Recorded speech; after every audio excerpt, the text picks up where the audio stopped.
For 260 years during the Edo period, the people of Japan were forbidden from traveling freely.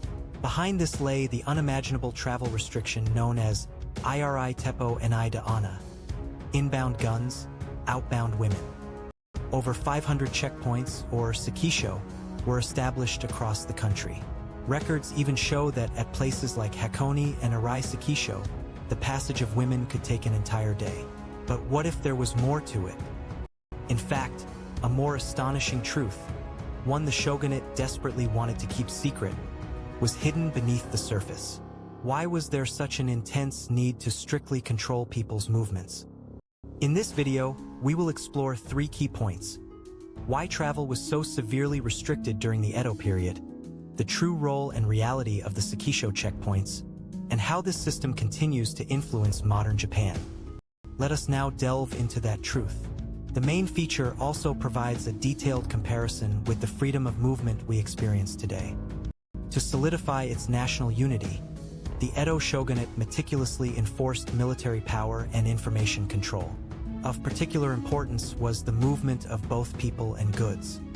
Tokugawa Ieyasu feared a resurgence of anti-shogun forces. He was especially wary of weapon circulation and the escape of daimyo wives and children from Edo. To counter this, a surveillance network known as Sekisho was established, stretching across the entire country. These checkpoints were strategically placed at critical points along major highways. And the most crucial aspect of this surveillance was something many of you may have heard of: Iri Teppo and Ida Onna, inbound guns, outbound women. However, Iri Teppo and Ida Onna was not merely about monitoring weapons and women. Beneath its surface lay the shogunate's clever strategy of control. So what was its true intention? Iri Teppo rigorously checked firearms and swords entering Edo, aiming to prevent the arming of rebel factions. On the other hand, Da Onna referred to the strict control over women leaving Edo.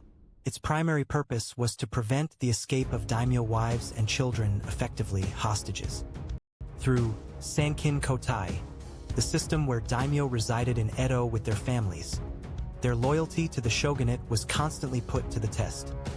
If a wife or child escaped Edo, the daimyo risked losing their domain. It was, in essence, a direct hostage system. These 2 regulations were the ultimate governing technique, simultaneously suppressing the 2 major factors that could threaten the shogunate's rule. So, how did the Sekisho checkpoints monitor people? Sekisho were established at strategic points along highways, where every passerby underwent rigorous interrogation. Travel was a constantly life-threatening endeavor. Inspections for women, in particular, were exceedingly strict, sometimes involving full-body searches requiring the removal of clothing. It was an act of profound humiliation. The folk song Hakone Hachiri can be crossed even by horse, but Hakone Sekisho cannot be crossed perfectly illustrates its severity. A tsuko tagata, or travel permit, was essential for passage. This document, much like a modern passport, clearly stated one's identity, name, destination, and purpose of travel. These travel permits were issued by various authorities, including clan elders and temple shrine magistrates, and had unique formats to prevent forgery. However, a surprising figure also had the authority to issue them. Who was it? In fact, when women became Buddhist nuns, a Turok shaman, a temple certificate, issued by a temple served as their travel permit. This was a crucial form of identification. Not just samurai but commoners too were unable to travel freely. For instance, secret pilgrimages to Ise, known as nukamari, also existed. Nukamari involved traveling without permission from parents or masters, risking severe punishment if caught. Yet, people still embarked on these journeys of faith. Despite the risks, people still yearned for travel. Perhaps it wasn't just religious devotion, but also a profound longing for freedom. So, what happened if someone dared to defy this strict surveillance system? The shogunate was merciless. Breaking through a Sekisho, or Sekisho Yaburi, was precisely what the term implies: a capital offense. It was regarded as an act of rebellion against the shogunate. For men, Sekisho Yaburi meant death. For women, it violated the Onna regulations, potentially leading to the confiscation of their daimyo's domain. The severity of these punishments stemmed from the fact that Sekisho were not merely checkpoints, but symbols of the shogunate's absolute authority. Sekisho also monitored the movement of goods, particularly preventing the illicit removal of vital commodities like rice, consumed in Edo. Furthermore, not only those who tried to break through checkpoints, but also those who attempted to bypass them via shortcuts, existed. These individuals were called nukamikemono and were also subject to severe penalties. Why did they take such risks? Many nukamikemono were merchants, aiming to evade customs duties or transport goods forbidden by the shogunate. This was known as nukanai smuggling. Such clandestine trade also existed to enrich clan finances, but if discovered, the entire domain would be punished. Among commoners, some would shuppen, abandon their homes, to escape oppressive land taxes or flee from famine. Shuppen was also a serious crime. If caught, they would be sent back to their hometowns and face harsh penalties. Free movement was simply not allowed.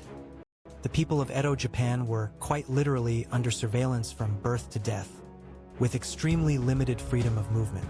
Their reality was harsh. This rigorous Sekisho system continued to control movement in Japan for approximately 260 years until the end of the Edo period, deeply embedding itself into people's lives. After the arrival of the black ships and the forced opening of the country, Japan was compelled to abolish some Sekisho at the demand of Western powers. With the establishment of the new government during the Meiji Restoration, Sekisho across the nation were officially abolished, and people finally gained freedom of movement. However, the travel restrictions that had lasted for about 260 years profoundly impacted people's consciousness. It was not something that could easily be erased. Are you aware that even in modern Japan, the spirit of iri Teppo and Ida Onna is surprisingly inherited in unexpected ways? It exists in places close to us. Where could that be? For instance, Japan's Koseki family registration system, where the state centrally manages personal information from birth to death, can be seen as a lineage of Edo period information control. Similarly, the strictness of modern identification documents like driver's licenses and passports may be an expression of the enduring consciousness to identify and control individual movement. Some historians also believe that part of the national character cultivated during the Edo period, valuing group behavior and prioritizing order over individual freedom, was influenced by this rigid surveillance system. While the physical Sekisho checkpoints disappeared, the mechanisms for managing individuals have transformed and remain deeply rooted in modern society. Their impact is far greater than imagined. Iri Teppo and Ida Onna was not merely a historical term. It was a fundamental regulation that profoundly influenced Japan's social system and national character. Travel was strictly restricted during the Edo period as part of the shogunate's meticulous governance strategy to nip rebellion in the bud and control the daimyo.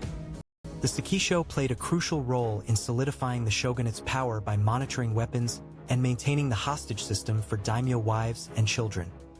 And that system continues to leave its mark on modern society, affecting everything from the Koseki family registration and identification documents to aspects of the Japanese national character that prioritizes the group. The travel without freedom experienced by people in Edo Japan might once again teach us, living in the modern era, the preciousness of freedom of movement. Precisely because free movement is taken for granted today, it is essential to engrave this historical truth into our hearts. History still hides untold stories. Subscribe for more forgotten history.